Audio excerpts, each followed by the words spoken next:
माता रानी का जो इन्होंने कॉन्स्टिट्यूंसी भी रही है, 2 बार रहा हूँ, मैं बेहतर जानता हूँ कि वहाँ की तकलीफ क्या है। सवाल ये है कि जो लोग मर गए, क्वेश्चन ये है कि मरे क्यों।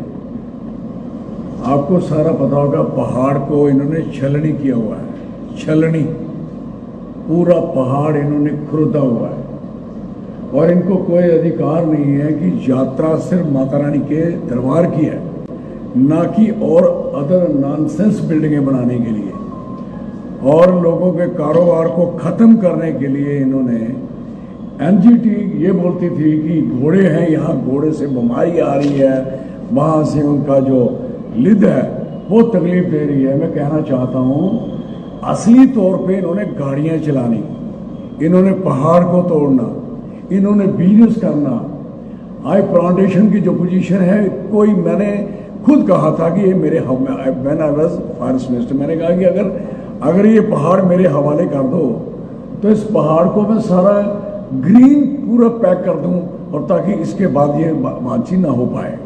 तो ये नुकसान इन्होंने करवाया है, इसकी इंक्वायरी क्या करनी है। खुद एलजी साहब ही रिस्पॉन्सिबल है कि जो नए नए रास्ते बनाने के लिए कैंचियाँ काटते हैं, ये रास्ता चलाओ, ये रास्ता चलाओ। वहाँ पैदल यात्रा की वजह से कई रास्ते इन्होंने, माता रानी के तो 3 रास्ते खोल दिए हैं, अब सिर्फ ढक्कन रहा है ऊपर वाला उठाने वाला। और जो इन्होंने पिछले दिनों भी आपको पता है कि वो कैसे ब्रेक हुआ, जो गंडोला बन रहा था, पहाड़ का पहाड़ नीचे आया, पहाड़ टोटली डिस्टर्ब है, हालांकि बड़ी हार्ड रॉक है, डिस्टर्ब है। इसलिए मैं कहना चाहता हूँ कि जो इन्होंने इन्वायरमेंट को, पहाड़ को जो छेड़छाड़ की है, इसकी इन पे इंक्वायरी करेगा कौन, हु विल डू। तो हमारे स्पोक्स पर्सन ने कहा है कि रिटायर्ड जज, कंसर्निंग जज, कोई भी जज साहब है, ऑनरेबल जज साहब, इसकी कमेटी बने और इनकी इंक्वायरी करेगी।